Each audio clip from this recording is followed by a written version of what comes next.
Empreenda e Renda, começando mais um episódio, toda vez eu erro. Eu sou o Leandro Francóis, com os meus cabelos brancos, mas antes de me descrever pela primeira vez do nosso podcast, estou com frio na barriga. Nunca aconteceu isso e eu vou falar daqui a pouquinho o porquê desse frio na barriga. Estou com meus cabelos brancos, minha barba branca, camisa porque eu saí do escritório, não vou me alongar porque eu estou ansiosíssimo. Estamos recebendo hoje o prefeito Antônio Duarte Nogueira. Prefeito, obrigado. E realmente eu tô nervoso, viu? É a primeira vez que eu tô fazendo podcast e tô nervoso, até a voz tá trêmula. Mas obrigado, viu, prefeito? Obrigado, Leandro. Aqui é o Nogueira, o Duarte Nogueira, prefeito de Ribeirão Preto, estatura mediana, peso um pouquinho acima do peso, 80 e pouquinho. Cabelos também caminhando para os brancos. Né? Longe disso, viu? E camisa verde de manga comprida. Um prazer estar aqui no Empreenda e Renda. E eu costumo dizer que todas as vezes que eu vou fazer alguma atividade que sai um pouco da minha rotina, eu também fico com frio na barriga, viu, Leandro? E isso é sinal de quem tem responsabilidade no que vai fazer. Nossa, que responsabilidade. Dura quando você não tem frio na barriga, não tem nenhuma preocupação, aí você não é muito aconselhável, não, viu? Mas eu estou realmente apreensivo aqui, porque nós estávamos, antes de todo entrevistado, né? Todos têm a sua importância, todos tiveram a sua importância, com a agenda lotada. Mas fazer um Empreenda e Renda, e aí não é puxando o saco, mas é realmente reconhecendo a autoridade que o senhor de tudo que o senhor fez na prefeitura. E já vou fazer um jabá aqui, viu, Nogueira, se o senhor me permite. O livro do Nogueira que ele lançou, eu fui no lançamento do livro, é um livro excelente. Ele fala de como a prefeitura estava e aí o que ele realizou ao longo do mandato dele, e é uma atividade incrível que você fez, um poder de gestão que talvez hoje eu acredito que nenhum dos outros candidatos talvez conseguiria fazer o que o senhor fez. Nogueira, posso chamá-lo assim, claro, prefeito? Por favor. Por favor. Pode. O nervosismo é tanto que eu não sei nem como que eu chamo ele. Nogueira, 3 vezes deputado estadual, 3 vezes deputado federal, secretário de Habitação, secretário de Logística e Transporte e secretário de Agricultura e Abastecimento. Sua primeira eleição foi para deputado estadual, né, prefeito? 1994. E aí, logo em seguida, o senhor foi para uma secretaria no governo Mário Covas. Secretaria de Habitação do governador Mário Covas a partir do dia 2 de janeiro de 1995. Prefeito, toda essa experiência política que o senhor teve, quer dizer, nós estamos falando que o senhor está na política desde 95. 28 anos. 28 anos de vida pública, de gestão pública ali. Isso conduz ao senhor ter mais facilidade no sentido de conduzir uma cidade igual a Ribeirão Preto? Ajuda muito. Você jamais vai ter mulheres ou homens preparados para qualquer tarefa sem que antes eles possam absorver as informações necessárias do ponto de vista técnico, do ponto de vista de experiências, de erros, né, que são bastante pedagógicos, mais do que os próprios acertos, porque os erros são mais doloridos. E você também ter a oportunidade de absorver experiências de outras pessoas que chegaram antes de você, que estão na sua frente em relação à vivência, né? A vida, à medida com que a gente vai completando mais anos de vida, vai nos dando mais maturidade, mais experiência, não porque a gente seja melhor, mas porque você já viveu mais coisas do que aqueles que ainda não tiveram tantas experiências. Tanto é que você também pode ter ainda com pessoas jovens intensas atividades pela quantidade de vivências que mesmo no curto espaço de tempo eles possam ter tido. E eu tive essas oportunidades desde que eu fui eleito aos 30 anos e passei a ter essa carreira. 30 anos o senhor tinha? 30 anos de idade. E então eu tive a oportunidade de conviver e aprender com muitas pessoas muito melhores do que eu. E aprendi que você, na vida pública, você tem que fazer parte de boas equipes ou montar boas equipes. O segredo é esse, né? O Isaac Newton, né? o famoso físico inglês, ele dizia que ele conseguiu apresentar todas aquelas leis, né, da física e tal, porque ele estava em cima de ombros de gigantes, ou seja, ele estava imbuído das informações de outros cientistas que o antecederam e que ele foi sábio no sentido de aprender. O Napoleão Bonaparte, que foi um general francês, ele também lia muito todos os clássicos, as literaturas dos filósofos pré-socráticos, livros de guerra. O Clausewitz antecedeu o Napoleão. Então, são figuras da humanidade que, se você observar ali, você encontra que o sucesso deixa vestígios. E essas pessoas são as pessoas que a gente precisa aprender com elas, até as coisas boas que fizeram e evitar coisas ruins que elas também chegaram a fazer. Né? Então, eu acho que essa oportunidade de nós, seres humanos, usar todos os nossos 5 sentidos, a visão, o olfato, o tato, o paladar e a visão, né? Para poder absorver o máximo com o nosso intelecto, com o nosso cérebro, essas experiências que nos tornam humanos, né? Sim. E com isso fazer as escolhas corretas para as nossas vidas. E quando você faz vida pública, você faz escolhas também que mexem com a vida de outras pessoas.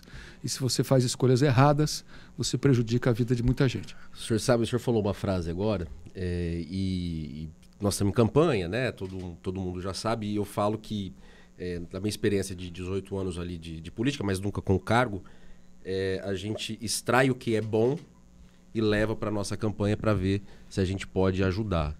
Eu acho que é esse o sentido. E para quem não está entendendo por que o prefeito está aqui, porque a gente tem um podcast de Empreender Renda, o gestor público, na minha opinião, nada mais é do que um empreendedor.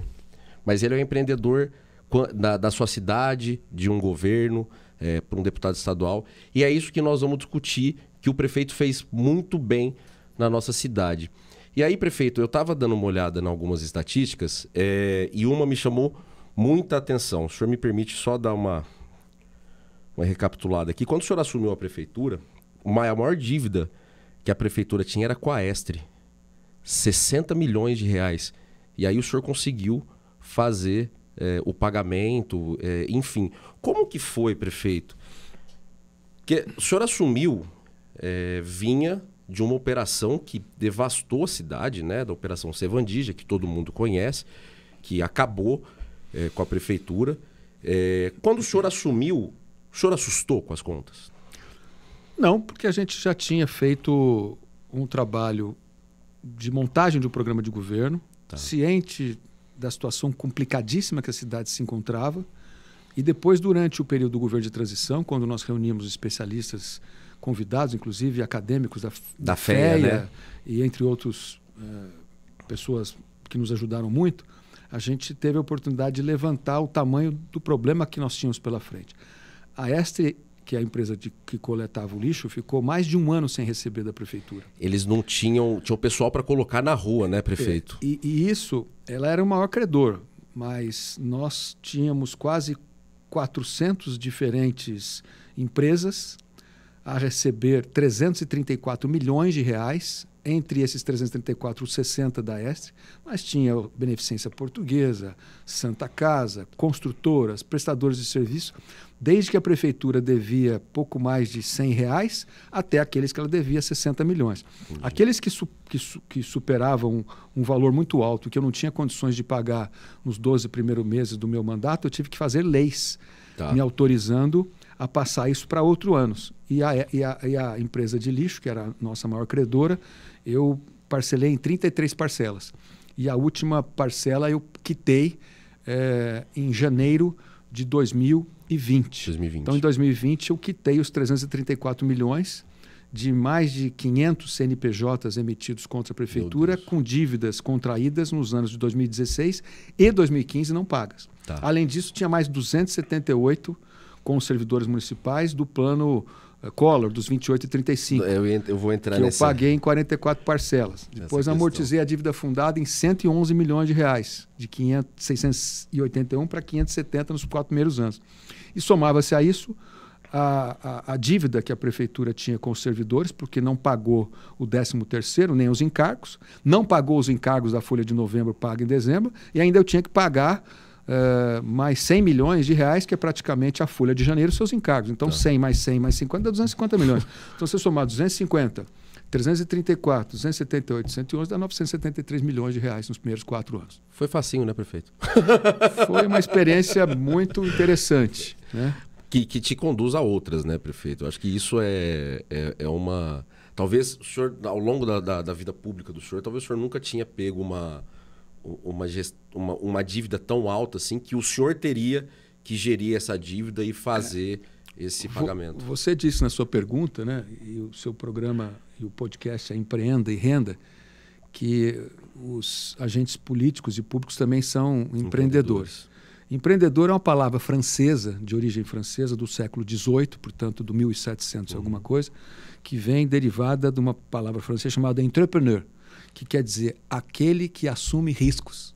Olha, só não sabia, novidade. Então, um empreendedor é um que assume riscos. Ele tem que ter coragem para enfrentar situações que nem sempre estão dentro de uma certa normalidade. Por isso que, às vezes, eles prosperam e, às vezes, eles sucumbem. Então, eu acho que a gente tem que de fato, assumir riscos na vida pública, mas riscos calculados no sentido de que quanto mais boas informações você tiver, quanto melhor forem os quadros que tiverem ao seu apoio, quanto mais apoio da população você tiver para te apoiar nas transformações, nas mudanças e melhorias que você pretende fazer, mais chance de êxito você passa a ter. Graças a Deus, a gente mais acertou do que errou. Hoje, Ribeirão Preto, estamos aí no nosso 5º ano e 9º mês de governo com a cidade líquida, sem dívidas, organizada. A dívida fundada hoje é uma dívida boa, porque é uma dívida de longo prazo e não temos dívidas de curto prazo, não devemos por servidores, não devemos por fornecedores e temos crédito na praça. Derrumou a casa. A dona de casa sabe muito bem, se você deve no açougue, na padaria, na farmácia, você fica com a vida, te deixa louca, você perde o seu crédito e você fica com o nome sujo na praça. A prefeitura é a mesma coisa, só que numa escala muito maior. A gente estava com o nome sujo na praça. Agora, graças a Deus, a gente tem um nome limpo, a gente tem capacidade de pagamento, o nosso CAPAG, junto aos órgãos de fiscalização do governo federal, é verde, não é mais vermelho. Então, a gente tem mais respeito e, ao mesmo tempo, os projetos que a gente apresenta têm mais atenção, né, da nossa cidade, porque tem mais confiança de que de fato eles vão de fato ser entregues, que é o que está acontecendo com muitas coisas na nossa cidade. E para provar que eu li o livro do prefeito, essa frase dele da dona de casa está escrita aqui. Está lá. Tá aqui. Tá aqui. Prefeito, queria falar um pouquinho dos 28,5, porque eu me lembro, eu entrei na política em Ribeirão em 2005, quem era prefeito em 2005 era o Dr. Elson Gasparini. E se bem me lembro, os 28,5 veio já desde aquela... 28 e 35. 28 e 35 veio daquela época já com ele tentando fazer pagamento. Aí depois vieram outras gestões que não conseguiram, mas por outros motivos. E hoje o senhor conseguiu. Nós estamos falando 18, né? Eu não sou muito bom de conta, eu sou advogado. Houve ali, naquele acordo feito em 2008, e portanto a gente tinha que quitar ele até 2018, e eu não tinha, entre 17 e 18, nos 18 meses do início do meu mandato, os 278 milhões de reais. Eu fiz um acordo judicial e parcelei em 44 parcelas. Mas como é que foi feito aquele acordo lá em 2008? A prefeitura pagaria 1% no primeiro ano. Você faz um acordo para 10 anos. Então, você paga 1% no primeiro ano, sobra 99%. Tá. No segundo ano, você paga 5%. E aí vai sobrando 94% para os outros 8 anos. No meu governo, em 18 meses, eu tinha que pagar mais de 30% da dívida total que era para ter sido amortizada em 10 anos. Meu então, Deus. Aí que estava a dificuldade de você ter receita. Ribeirão Preto era uma cidade que tinha, em função da assunção dessa dívida, talvez uma das maiores dívidas de longo prazo no nosso país. De longo prazo, mas de curto prazo, porque são 10 meses. Não é uma dívida boa que você tem carência, que você tem 20 anos para pagar, 25 anos para pagar. Então, nós tivemos que, de fato, ter muita diligência na tomada de decisões, muita capacidade de fazer todo esse arranjo cortando despesas. Nós não aumentamos nem mexemos na planta genérica de valores, não mudamos a alíquota de IPTU, não mudamos a alíquota de ISS, não mexemos em alíquota de TBI, não mexemos no percentual de taxas, fizemos apenas a correção inflacionária, mas não aumentamos nenhum imposto municipal. E fizemos todo esse arranjo no campo das despesas. Hoje a gente tem uma carteira de 550 milhões de reais ainda em investimentos, várias obras em andamento ou sendo contratadas, e vamos agora contratar um financiamento do Banco Latino-Americano, já autorizado pelo COFIEX e pelas autoridades do Senado e do governo federal, de mais 500 milhões de reais, algo como 87 milhões de dólares para novos investimentos em infraestrutura, na área social, na parte de drenagem, na parte de cultura, na parte de lazer, na parte de saúde, educação, esporte, em todas as áreas da cidade. Então, isso vai dar uma carteira para os próximos anos de investimento, um investimento que a cidade tem todas as tranquilidades para pagar sem dever nenhuma parcela, de 1 bilhão e 50 milhões de reais. Quer dizer, estamos mexendo em todos os segmentos também, né, prefeito? Não Sim, deixa ninguém todas as áreas. Ninguém de fora ali. Prefeito, quando o senhor assumiu, eu me lembro que havia uma verba do PAC, né? Que essa verba estava quase perdida, e aí o senhor teve que ir lutar para resgatar ela. Foi assinado um acordo com o Programa de Aceleração do Crescimento em 2014. Mas os recursos de contrapartida da Prefeitura não foram colocados nesse acordo. Você tinha 278 por parte da Caixa Econômica Federal e do Programa de Aceleração do Crescimento, e a Prefeitura tinha que colocar 33 milhões e meio de reais para as desapropriações, com fonte 1, Tesouro do município, mas não tinha esse dinheiro. Então, o PAC tinha sido perdido. Logo depois que eu fui eleito, em outubro, eu era deputado federal, corri atrás do ministro Henrique Meirelles, o secretário executivo faleceu, inclusive, esse ano, que Eduardo Guardia era o secretário executivo, tinha sido meu colega quando eu fui secretário de Agricultura e Abastecimento, ele foi o secretário de Fazenda do Governo do Estado. E ele me ajudou junto ao BNDES, junto à Secretaria do Tesouro Nacional, e eu consegui contratar 33 milhões e meio de contrapartida logo no começo do meu governo, que eu deixei tudo pronto, né? Para assumir. E aí contratei no primeiro trimestre e salvei o recurso do PAC, e aí nós demos sequência na viabilização das obras, começando pela Antônio Mognato Marinsec, depois todas essas avenidas, esses eixos viários que a gente concluiu os projetos e entregou. Na semana passada, no 7 de setembro, eu inaugurei 10 quilômetros do corredor Norte-Sul, trecho 2 e 3, que é a Avenida da Mogiana, Avenida Pascoal Inec, Mirajuna e Independência. Então já tinha entregue mais 20, então com 10 são 30 quilômetros, tem 10 em andamento, 40, já tem 4 quilômetros licitados e contratados, aguardando só a ordem de serviço depois da eleição, que é o trecho de duplicação da Independência na subida do João Rossi, do Hospital Estadual, entrando na Ligia Latuf Salomão, bairro Zoleia Costa, até o terminal de ônibus do Ribeirão Shopping. Então vai ficar faltando 12 quilômetros, que são os corredores centrais, a 9 de julho, Central Lafayette, Florencio de Abreu, Barão do Amazonas, Visconde de Inhaúma, 9 de julho, trecho Independência Tibiriçá, depois 9 de julho, trecho Independência Costabile Romano Kennedy, e depois o eixo Castelo Branco, 13 de maio, Capitão Salomão, Goiás, ligando até a Avenida Saudade. Aí a gente somos 56 quilômetros, 11 eixos, e todos eles serão entregues até o final do nosso mandato, inclusive os 2 viadutos que estão sendo construídos na Mogiana e na Tomás Alberto Waitley, na Brasil, e o túnel da 9 de julho, que a gente entrega até meados do ano que vem. Era isso que eu ia perguntar. O senhor termina o mandato tudo entregue, né? Sim, tudo entregue. Me falaram que até o final do mandato o senhor conseguiria entregar todas essas obras, que é maravilhoso, né? O AME mais idoso a gente entrega agora no final do ano. Que é uma belíssima de uma obra, Tá lindo. Amanhã, inclusive, vou fazer visitar uma vistoria lá. E estamos esperando a conclusão do projeto executivo da UPA Municipal do Ribeirão Verde, para, se Deus quiser, ainda licitá-la esse ano e iniciar a obra a partir de 2023. E mais um Bom Prato ali, perto do HC, Bom Prato HC, nós vamos inaugurar, a previsão é fazê-lo até meados de novembro, inaugurar funcionando o Bom Prato HC, e fazer um novo Bom Prato no centro, ali entre a rodoviária e a atual sede da Coderp, ali subindo a Lafayette. E o senhor também fez casas em 2019, né? Que o senhor entregou um conjunto. Muitas, né? Conjunto Durante ali. o primeiro mandato, a gente entregou mais de 20 mil unidades e fizemos o maior conjunto habitacional do Brasil. Começamos o... Do Brasil? Do Brasil, Caramba. de casas do Brasil. O Pacaembu começou no dia 12 de junho de 2017 para construir 6.991 casas. Nós entregamos em 3 ou 4 lotes e no dia 4 de julho de 2019 eu entreguei a última chave, a chave de número 6.991 para a família que completou as quase 7 mil unidades. Que, na verdade, isso já é um trabalho desde quando o senhor foi secretário da Habitação, né? Que eu tava... Isso ajudou muito. Ajudou muito.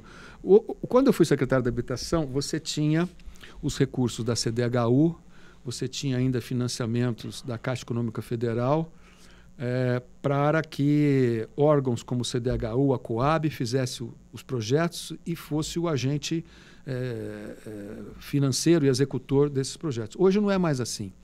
Hoje você tem o projeto com a iniciativa privada, você viabiliza a infraestrutura, coordena todas essas implantações, a iniciativa privada recebe o recurso do financiamento, seja do CDHU, seja da Caixa Econômica Federal, a prefeitura viabiliza a aprovação do terreno, do empreendimento, do loteamento, da construção das casas ou apartamentos, e o mutuário passa a ter um compromisso de dar entrada e pagar as prestações. O importante é que o órgão local, no caso a prefeitura, saiba como articular todos esses elementos que fazem parte desse novo conceito de financiamentos. Nós precisamos ainda muito recurso, principalmente para a faixa 1, que é a população que tem menos capacidade de dar entrada ou de pagar prestações um pouco mais acentuadas, para diminuir o déficit habitacional. Mas a gente avançou muito. Foram mais de 20 mil unidades habitacionais entregues no meu primeiro mandato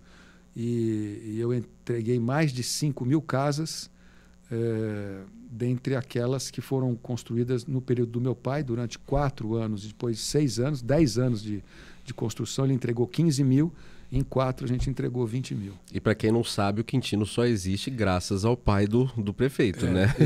O Quintino 1 em 79 e o Quintino 2 em 81. Já ouvi muito dessa história, que o Quintino só existe graças ao Duarte Nogueira pai. Prefeito, como é que foi a pandemia? A pandemia foi uma experiência super desafiadora, né? Para nós gestores, mas para a população como um todo. Eu sempre lembro que nós passamos esses 2 anos aí de muita dificuldade até chegar a vacina, até a gente poder diminuir o número de contaminação, o número de mortes, que foi uma coisa terrível. Nós somos sobreviventes, né? O Brasil perdeu quase 700 mil vidas, não tem uma família, uma pessoa que não tem, ou um parente ou um amigo que não foi levado pela Covid-19. Então foi um negócio, enfim, terrível para todos nós. E aquela coisa de você decidir, primeiro para preservar as vidas, e segundo para decidir trazer o menos possível de complicação para a vida das pessoas. Quem trabalhava na ponta do balcão, com serviço, se sofreu demais. E, graças a Deus, os períodos mais terríveis já passaram. Hoje a gente tem pouquíssimas internações, os óbitos são muito pequenos, graças a Deus. As pessoas que estão morrendo hoje com consequências da Covid são pessoas que já têm problemas de comorbidades. Dificilmente alguém sadio ou que não seja muito idoso, hoje ele se contrair a Covid-19, ele não vai ter problema nenhum pelo nível de 3ª vacina, 4ª vacina, imunização muito alta. Mas a gente aprendeu fazendo, acertando e errando. Foi uma experiência para a humanidade e para nós aqui de Ribeirão Preto muito difícil, né? Mas a gente contou com a torcida, com o apoio, com a responsabilidade da maioria da população que entendeu que nós tínhamos que preservar as vidas enquanto a gente não tivesse condições assistenciais satisfatórias. E chegamos quase a colapsar o nosso sistema com quase 360 leitos ocupados, e depois a vacina que ajudou a salvar muita gente. A gente não consegue agradar todo mundo, né? A gente acha que nunca na vida nós vamos conseguir agradar 100% da população, enfim. E eu acho que a Covid, ela realmente veio e assustou muitos gestores, né? Porque Era tudo desconhecido. Era tudo desconhecido, né? E de repente vem esse boom, você não sabe o que você faz, você tem que gerir uma cidade, você tem que preservar a vida, que eu acho que é o mais importante, na minha opinião. E às vezes, na tentativa de colaborar, de trazer soluções, algumas pessoas, sem evidências científicas, começam a afirmar soluções terapêuticas, remédios, que, na verdade, nem funciona, mas levanta uma expectativa, uma esperança para as pessoas. E isso gera um turbilhão, né, de contradições e de crises dentro da própria sociedade que não ajuda em nada na solução dos problemas. E muitas pessoas, inclusive, céticas com a ciência. Eu acho que se você não quer tomar vacina, por qualquer razão pessoal, se você não toma, mas você não pode dizer que a vacina não tem uma eficácia em diminuir a possibilidade de você ficar mais grave e vir a morrer. Né? E tudo isso faz parte dessa nossa sociedade com muitas fontes de informação e nem sempre todas elas com grau de verdade, né? Chamadas fake news, mais atrapalharam do que ajudaram, obviamente. Eu acho que isso precisa ser combatido de uma forma muito mais severa, assim, porque isso você acaba, né? A pessoa fala, remédio X vai acabar com o seu problema, você não precisa ter vacina. Meu, como assim? Peraí, qual é a base científica que você tem para isso? Ou você toma toma um chá de não sei o quê, você vai... igual antigamente, né? A avó falava, né? Toma um chá que passa.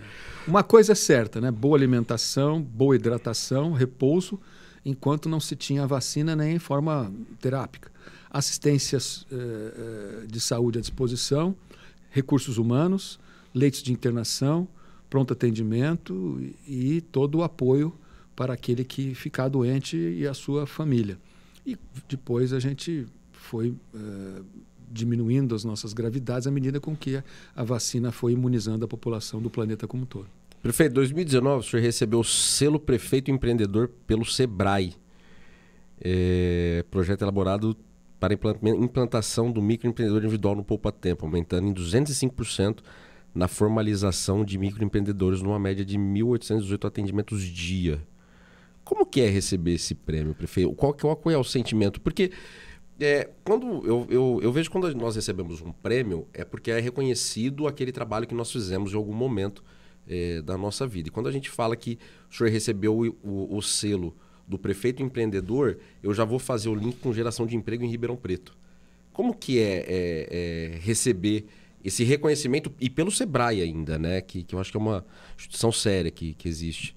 Sem dúvida. E há 3 meses atrás, o próprio SEBRAE nacional apontou Ribeirão Preto como a 7ª cidade mais empreendedora de todas as cidades do Brasil. Caramba. O que é uma consequência dessa boa preparação, tanto dos recursos humanos, dos empreendedores, mas da sua regularização perante os órgãos de registro. Uhum. Ribeirão Preto deve estar beirando 70 mil mês. Nossa. Microempreendedores individuais da nossa cidade deve estar beirando uns 70 mil. E isso mostra a envergadura, né, da vocação da nossa cidade, dos nossos empreendedores e empreendedoras para empreender. A faixa etária mais percentualmente forte de novos empreendedores individuais está numa faixa entre 30 e 40 anos de idade, então uma faixa ainda jovem indo para a maturidade, mas você também tem empreendedores de 40 a 50 e de 50 a 60. E que não perderam a capacidade de criar, de ter coragem, de enfrentar riscos, né, para ser empreendedor. E Ribeirão é uma cidade que oferece muitas oportunidades. À medida com que você tem uma cidade mais organizada, com menos problemas de infraestrutura, problemas de zeladoria, com mais oportunidades de saúde pública de qualidade. Nós estamos com 2 professores na sala de aula em todo o primeiro ciclo do ensino fundamental esse ano, para poder tirar o prejuízo do ano 2020 e 2021.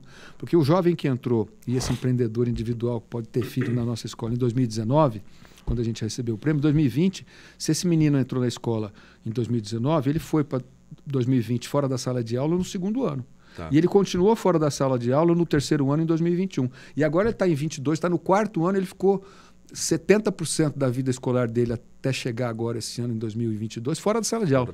Então, nós colocamos 2 professores no primeiro ciclo, da primeira a quinto ano, colocamos inglês de Cambridge, que não tinha no primeiro ciclo, agora tem 3 aulas, só tinha 2 aulas de inglês do 6º ao 9º ano, agora tem 5 aulas, só tinha uma 6ª aula na sexta-feira, agora tem 6ª aula todos os dias, de 26 para 30 aulas. Quando eu assumi a prefeitura, só uma das 108 escolas tinha auto-vistoria do Corpo de Bombeiros. Hoje, somando as 13 que nós inauguramos e as escolas conveniadas, são 136 escolas. Todas elas têm auto-vistoria do Corpo de Bombeiros. Ar-condicionado, nas que ainda não têm, estão sendo instalados ar-condicionado para a gente começar o ano letivo em fevereiro do ano que vem, com todas as salas de aula. São mais de 1.100 salas de aula do nosso ensino, tanto fundamental quanto as nossas creches e ensino infantil, climatizadas. Então, tudo isso faz a diferença na infraestrutura de apoio às atividades importantíssimas de natureza social para as famílias da nossa população que precisam do apoio do setor público. E, obviamente, isso acaba gerando melhores condições, porque uma coisa boa puxa outra coisa boa. É igual a história do biscoito Tostines, né? Por que vende mais? Porque está sempre fresquinho. Por que está sempre fresquinho? Porque vende mais. Então, uma cidade que tem as suas contas em dia, os seus sistemas de apoio à população funcionando, boa iluminação, boa mobilidade, segurança pública com redução de criminalidade, esgoto funcionando, saneamento básico, a coleta do lixo sendo feita com limpeza adequada, um bom nível de empregabilidade para as pessoas não dependerem tanto só dos programas de transferência de renda e das questões assistenciais. E uma cidade que se preocupa com o meio ambiente, com o bom uso dos recursos naturais, que se preocupa em fazer a tarefa localmente para a gente proteger o nosso planeta lá no futuro de catástrofes climáticas que estão aí à nossa frente todos os dias, nos mostrando que elas vão acontecer. Então ou a gente chega todos juntos com essa corresponsabilidade local e planetária com o nosso planeta, ou não vai chegar ninguém.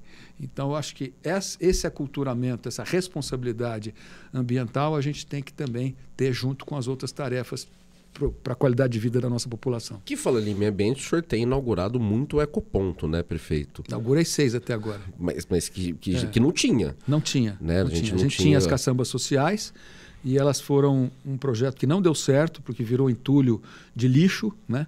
Agora, os ecopontos, eles têm um manejo com uma empresa que presta serviço. Então, as pessoas chegam lá, levam o seu entulho de construção, leva o vidro, o papel, o metal, o lixo eletrônico e é colocado em sacos, big bags, separadamente. E diariamente, à medida que aquele volume se acumula no entorno do ecoponto que coloca aqueles reutilizáveis lá, a empresa leva para a destinação correta para quem vai fazer a reciclagem daquele produto, seja papel, seja metal, seja vidro, seja resíduo de construção civil ou assim por diante. Então, deu certo, nós temos 6 ecopontos, a meta são 25. Temos 16 já em planejamento, ou seja, faltam 10 já estão planejados. Por que são 25? Porque se a gente chegar a 25, a gente fecha 1 quilômetro de raio nesses 25 ecopontos planejados para a cidade inteira na nossa mancha urbana de 130 quilômetros quadrados, onde mora 99,7% da população de Ribeirão Preto, que é a população eminentemente urbana. Tá. Né? E por isso que os ecopontos vão continuar sendo implantados e o próximo que nós vamos inaugurar vai ser no Ribeirão Verde. Ah, bacana. Prefeito, falando em meio ambiente ainda, a prefeitura está preocupada com a agenda ESG? Opa, eu acho que não só a prefeitura, mas acho que todos os segmentos, seja da iniciativa privada, pessoa jurídica, pessoas físicas e setor público, né? A agenda ESG é um conceito de gestão das coisas com a responsabilidade ambiental, com a responsabilidade social e com a responsabilidade da boa governança, né? Ou seja, fazer dentro de bons princípios de eficiência, no bom uso dos recursos humanos, financeiros, recursos materiais e um dos ativos mais importantes para a vida de qualquer pessoa, principalmente do setor público, que é o ativo tempo.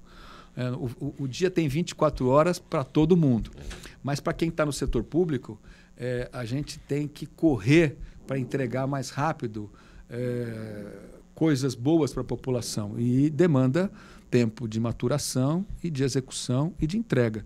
Então, você utilizando esse conceito ESG de maneira planejada, você tem os programas da prefeitura em todas as áreas de administração direta e administração indireta. Você tem as metas, você tem os prazos, você tem os responsáveis por cada uma da execução desses programas, das suas metas e os prazos para serem cumpridos. E eles precisam estar encadeado com os Objetivos de Desenvolvimento Sustentável, os 17 ODS, começando com a erradicação da pobreza até o último ODS, que é a organização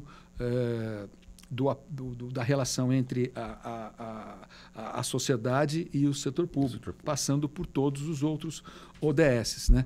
Que é algo que tem uma meta para 2030, né? Que está no plano das cidades. Que está no plano das cidades, que nós assinamos com a ONU. Ratifiquei agora lá em Niterói, na semana retrasada, com o compromisso de Barranquilha, da Colômbia. Então, todos esses protocolos, que na verdade são agendamentos de responsabilidade no cumprimento de determinadas metas, né? Desde a erradicação da pobreza, passando por todos os demais,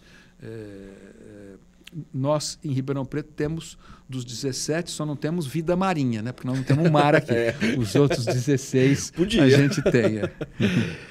Perfeito. Esses dias eu fui numa rádio, um programa de TV, que receberam os candidatos e tal, e aí falamos um pouquinho da região metropolitana, e lá eu o parabenizei, não sei se o senhor assistiu ou não, mas eu o parabenizei, porque por um bom período o senhor foi presidente da região metropolitana. 3 anos. 3 anos, né? Hoje é o Juninho de Batatais, Isso. né?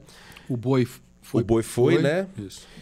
Mas dentro da legislação da região metropolitana havia a criação de um fundo, né? E o fundo foi enviado para a Assembleia Legislativa quando o senhor era presidente da região metropolitana. Falando um pouquinho de região metropolitana, o que o senhor acha que deve ser feito para que ela realmente saia do papel? Porque o que eu vejo é que não houve, e aí a minha opinião, o senhor me corrija se eu estiver errado, o senhor tem muito mais propriedade para falar do que qualquer outra pessoa. Houve algum avanço desde 2015, quando a legislação foi criada?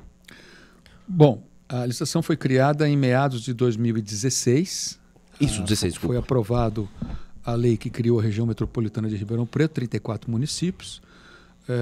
A lei foi sancionada pelo então governador Geraldo Alckmin, e nós instalamos no começo de 2017, depois da eleição ou reeleição dos prefeitos das 34 cidades, e eu fui escolhido o presidente do conselho diretor da região metropolitana. Nós batalhamos durante todo esse período que não só a gente desse sequência nos projetos, fizemos a criação de câmaras setoriais na parte de saneamento básico, na parte de saúde, na parte da implantação do plano,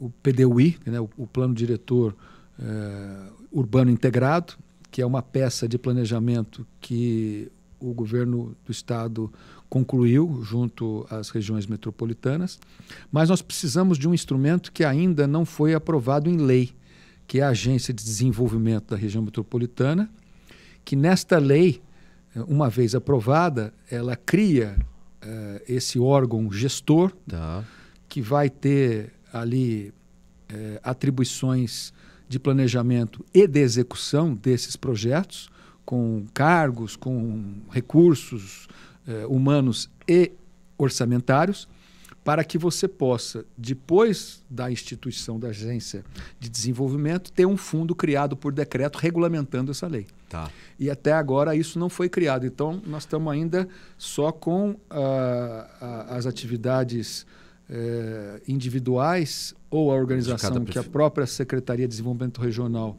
que é o órgão do Estado, que tem a estrutura de apoio às regiões metropolitanas do Estado, que fica junto ao governo do Estado, trabalhando. Mas não há ainda institucionalizado esse instrumento da agência e nem do fundo por enquanto. Que é de competência da Assembleia. Que é de competência do governo estadual, com aprovação pela Assembleia Legislativa. E não tem nenhum projeto de lei sobre isso ainda. O projeto de lei já existe. Ele precisa ser enviado para a apreciação da Assembleia Legislativa. Ah, entendi. Então o projeto ele já existe, só não foi enviado para a Assembleia ainda. O projeto já está pronto, já passou Entendi. pelos órgãos do Estado. Acho que agora eles devem esperar terminar o período eleitoral para que isso possa ser feito sem as intercorrências ainda das dificuldades de coordenar isso durante um processo eleitoral. Né? Essa foi a aula que o prefeito Duarte Nogueira nos deu. Prefeito, política daqui para frente. Daqui 2 anos o senhor termina o mandato. E aí? Bom, o que o senhor pensa? A minha tarefa é entregar tudo o que eu me dispus e propus a fazer. Então, hoje eu fiz uma reunião de secretariado. Eu sempre estou com o olho no peixe ou no gato, né? Sempre olhando os prazos e vendo em que estado se encontra a maturidade de cada ação que nós vamos entregar até o final do nosso mandato. Então, tudo que nós nos comprometemos, que está no nosso programa de governo, e até um pouco mais, nós entregaremos. Então, a nossa preocupação é cumprir prazos e deixar a cidade arrumadinha para quem vier depois de nós. Claro que a nossa meta, uma vez terminando o nosso mandato, é trabalhar para que a cidade não retroceda, né, não caia em mãos que possam trazer prejuízos a ela, como nós tivemos no passado.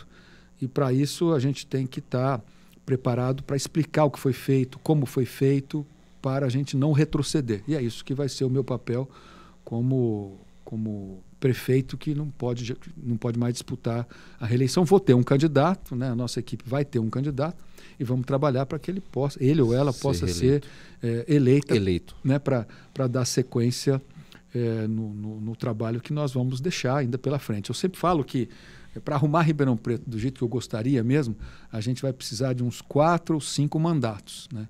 Já temos 2 que já estão fazendo um grande trabalho de arrumação, mas Ribeirão vai ser a melhor cidade do Brasil, não tenho a menor dúvida disso. Né? Temos tudo para isso. Né? E agora, a gente precisa organizá-la sempre, sem perder a mão, e conversar sempre com a população, explicando o porquê das coisas. Não dá para agradar 100%. Né? Quem tenta agradar todo mundo a todo tempo cai do cavalo. Né? A gente tem que ter em mente de que as escolhas precisam ser feitas dentro do possível e dentro do que for melhor para a maioria da população, principalmente para quem mais precisa da prefeitura ou do setor público, que são as pessoas mais carentes, né? As mais pobres, as mais vulneráveis. É para essa que a administração pública precisa trabalhar mais. E daí que vem a arte, né? De você tratar de maneira desigual os desiguais. Né? E com isso você faz justiça social, que é o que o Brasil precisa muito. Hoje nós temos um país que faz justiça ao contrário. Né? Ele extrai dos mais pobres e entrega para as corporações, para aqueles que são mais da elite do funcionalismo. Eu vejo pelo governo federal, 80% do orçamento do governo federal é para pagar salário de funcionário público e aposentadoria. Só sobra 20% para você fazer o restante de educação, saúde, segurança, infraestrutura, assim por diante. Então, nós precisamos fazer as reformas. Se você não reformar o Brasil e fazer o que precisa ser feito, o Brasil vai continuar sendo um dos países mais injustos do mundo, né? Onde uma parcela da elite extrai energia vital dos orçamentos públicos para pagar subsídios desnecessários, para financiar a empresa